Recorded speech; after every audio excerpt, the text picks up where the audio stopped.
episode 282. All right, and what are we talking about today? All right, so as you guys know, last week we were at South by Southwest 2023, which is our third time going, and I hopefully third time's a charm. But we wanted to share some takeaways from our 2023 sessions. Okay, all right. So what are we starting with? Okay, so the first thing is something that I realized as we were there taking advantage of the mentoring sessions, which we'll talk more about in a minute, but is that sometimes things come to you when you're ready.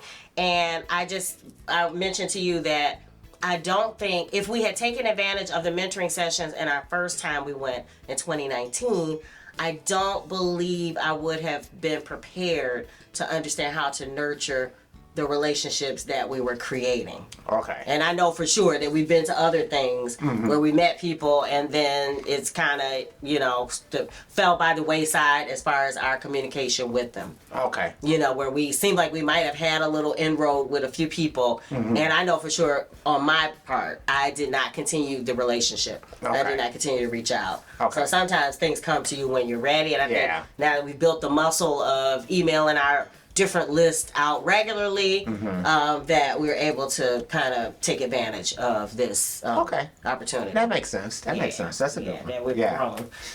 Okay, so that's the first takeaway. The second takeaway is that the music session seemed paltry. Yeah, compared to what they had been on previous years. Right, 2019 and 2022. Yeah. 2022 may have been a little bit on the low side too, but I think I attribute it more to coming out of the pandemic and, it was that first year back. Yeah, the first year back, and so back in person. Right. Because they had been doing it virtually. Right. But this was the first year back in person, and I really didn't attend any of the virtual sessions. Right, no. During 2020, and I think it was 2021 or whatever it might have been. But 2020, I don't think they did anything. But 2021 was all virtual. But yeah, it's just, it wasn't what it used to be. Whether it was the sessions, but also live performances. When we went in 2019, live performances were going on throughout the conference center. So they're at varying times. Yeah, and happening at various bars. Right, outside of the area. Right. So it was just all around you. There was opportunities to see live music in the venue itself, right, and then also outside of the venue, right, right outside, and then of course walking further to other places. But no matter what type of, and we attributed in 2019 to us being that we're people who kind of, once it gets dark, we kind of go in. Yeah. And so we were saying, oh, well, we didn't see everything. But actually that year, we would see people not only on street corners, so buskering, but also in the convention center, in some of the session rooms before 5 o'clock. Just throughout. There were, and so not only was there music in the main auditorium, there was also in these other rooms just things that were happening. So it's like music seemed like it was a huge part of South by Southwest. Yeah, because in fact the first year we would see bands taking their equipment from one room to another place. The whole band would have their stage gear on and they'd be carrying their instruments. Yeah. And that was like a regular thing. It's like, oh, this is the way they do it. Yeah, and it wasn't like that this year. It just wasn't as they had live performances in like the main auditorium and the convention center. And there were some things happening outside of that. But then, Rainy Street wasn't quite as bustling as it normally was because there was so much construction. Now the two places that seemed like the doorway to Rainy Street, there were two different lots.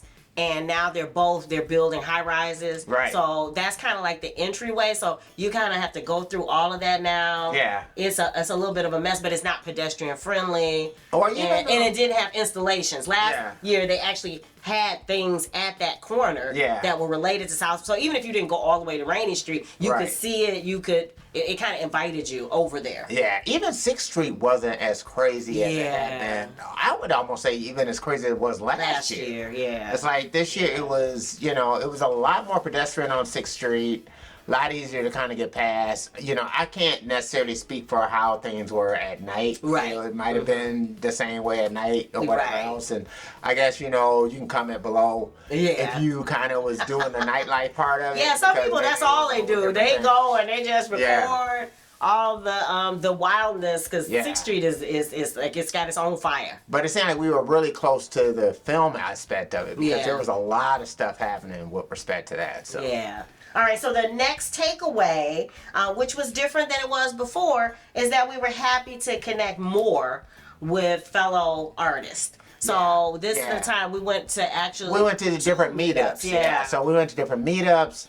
And just kind of running into people, just from and then talking to seeing them, yeah. right. You know, just back walking and up forth. to them and talking to them, and that's different. Yeah, that's out of our comfort zone a little bit. But then after a while, we start seeing some of the same people. So then it was like, oh, it's a natural. And then even some people start walking up to us saying, I've seen you at all these different places. Hey, check out our whatever. What you doing? Blah blah blah. Yeah. Yeah, so that kind of helped too. It kind of helped that it was kind of thinned out a bit, because there were more opportunities to see the same people. Yeah. You know, because of that. Again, we even got interviewed by a reporter of Variety magazine. So that was different. She just walked up to us and she was like, you know, I've seen you a couple places, and started asking us questions. So we'll let you know if anything comes of that. But yeah. So that was nice. And so we added them again. We want to nurture that, you know, we want that relationship. We want to deepen that relationship and keep those people. Yeah. You know, so you know, already planning and already done our first like email out to say, hey, you know, it's great to meet you and all that good stuff. Because to me, that's an easy way to say, hey, what are you up to? Share with us so we can help support you and all that. I also it was kind of nice to hear that there were people who are big fans of 90s Detroit house music. Oh yeah. So I mean, people really were, you know, like, wow, you know, they were aware of the scene. They were like very nostalgic about it. So it was kind of nice to hear that, because, you know, we were kind of at the ground level with some of that stuff. Yeah. Well, not necessarily at ground level. Let's just say we're kind of at the intermediate level. Okay. You know, because, you know, a lot of stuff had kind of been built like mid-80s on right. And we were early 90s. So. Yeah. So, but as far as like the house aspect of it, not necessarily just the techno part, but the house part of it, to see that there were so many people who, you know, kind of recognized this as being great. It was like when we went to...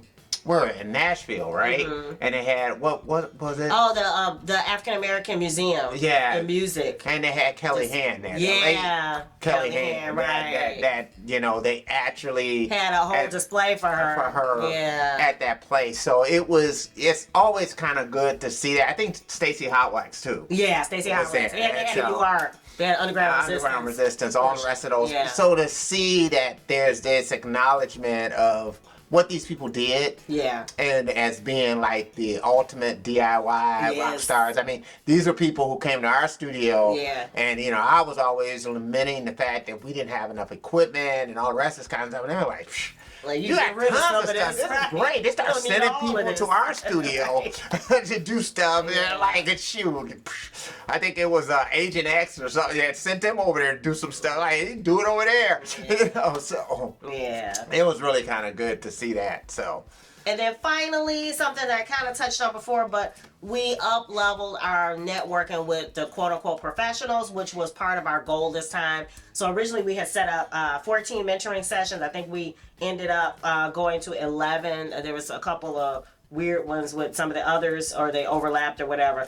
So 11 professionals. We picked their brains. We, you know, I guess more perfected our elevator pitch. And then again, planning to connect back up with them, but learning that some of the things that we were doing were great and that they were excited about, like the house music. Yeah. And then other things that we need to do, which are things like set up our disco profile. Yeah. Which is it's a platform that music supervisors use, and we'd heard about it, but to understand how important it is and how there kind of is already a community of professionals pulling, you know, so pulling, like they go on there to see are there house music songs with the female vocal? And if they're going to search in there, and if you're in there, then that makes you that much higher up on the chain to be discovered, quote unquote. So, so just to feel like we were a lot closer than what we were before the whole trip, which was the goal. Yeah, that's true. Yeah. Yep. So what about you guys? What business-related travel adventure have you been up to? We'd love to hear about it. Maybe we'll discover some new conferences or things to go to. Drop it in the comments below. And until the next week or so. Yep, always SugarFed, stream it everywhere where you might stream music. Yes. You know, so and be on the lookout for the new release when it gets ready to drop. Yes, the new release is Obtainium Flow, and again, all your favorite platforms, just follow Bourgeoisie Paper Jam is the name of the band. And we will let you know exactly when it does drop. Yes. All right. All right. If you dig the vibe and you want to be a part of the tribe, be sure to subscribe. We're wishing you love, peace, and chicken grease.